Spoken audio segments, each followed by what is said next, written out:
মহাশিবরাত্রির দিন আমরা শিয়ালদহ গেদে লোকালের ট্রেনে চেপে বেরিয়ে পড়লাম মাঝদিয়া রেল স্টেশনে যাবার উদ্দেশ্যে। আজ আমাদের গন্তব্য শিবনিবাস। নদিয়া জেলার কৃষ্ণনগরে বর্গী আক্রমণের পর থেকেই কিন্তু মহারাজ কৃষ্ণচন্দ্রের হাত ধরে এই মেলার সূচনা ঘটে। কিন্তু সেদিন আমার ট্রাভেলের সঙ্গী বলতে আমি একা নিজেই তোমাদের নিয়ে রওনা দিলাম শিবনিবাস যাবার উদ্দেশ্যে।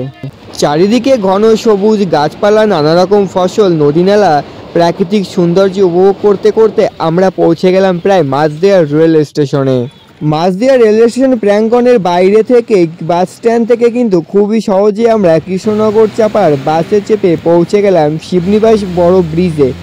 যদিও চাইলে আমি আগে নামতে পারতাম, কিন্তু আমার সুবিধার্থে আমি শিবনিবাস বড় ব্রিজ প্রাঙ্গণেই দিয়েই প্রবেশ করলাম।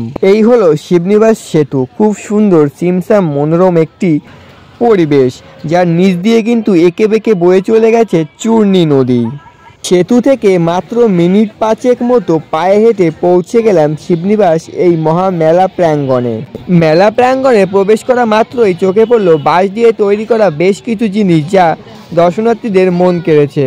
প্রতি বছরই সরস্বতী পুজোর পর থেকেই কিন্তু এই মেলা বেশ অনেকটা এরিয়া নিয়ে বসে থাকে। তা চলে প্রায় শিবরাত্রি পর্যন্ত। সারাদিন বহু দূর দূরান্ত থেকে দর্শনার্থীরা আসছেন ও বেরিয়ে যাচ্ছেন, বাবার মাথায় জল ঢালছেন। তা দেখতে দেখতে এগিয়ে গেলাম মন্দির প্রাঙ্গণের দিকে। তবে তার আগে লক্ষ্য করলে একটা বিশেষ জিনিস দেখতে পারবে, এই মেলার ঐতিহাসিক খৈমুরকি।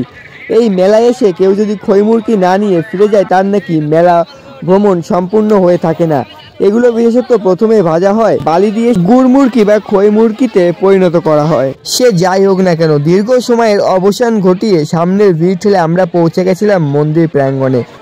সব থেকে বড় মন্দিরটি রাজরাজেশ্বর, যেটি কিন্তু সাধারণ মানুষের কাছে বুড়ো শিবের মন্দির নামে পরিচিত। এই মন্দিরের অন্দরমহলে রয়েছে এশিয়ার দ্বিতীয় বৃহত্তম শিবলিঙ্গ, এবং তার পাশেই রয়েছে রাকেশ্বরী মন্দির, এবং তার ওই সাইডেই কিন্তু রয়েছে রাম সীতার মন্দির।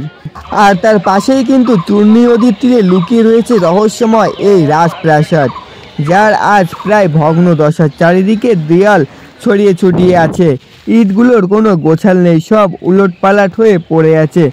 বিরাট এক এরিয়া জুড়ে নিয়েছিল এই রাজপ্রাসাদ, যা কৃষ্ণনগরে মহারাজা বর্গী আক্রমণের পরপরই এখানে গা ঢাকা দেওয়ার জন্য কিছুদিন এই প্রাসাদ নির্মাণ করিয়েছিলেন রাতারাতি।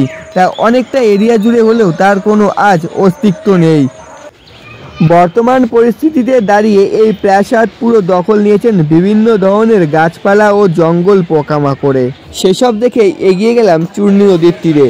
এখানে আসে দেখবার মতো রয়েছে একটি বাঁশের ব্রিজ, যা দর্শনার্থীরা পারাপার করে আসছেন এবং ওপারে চলে যাচ্ছেন।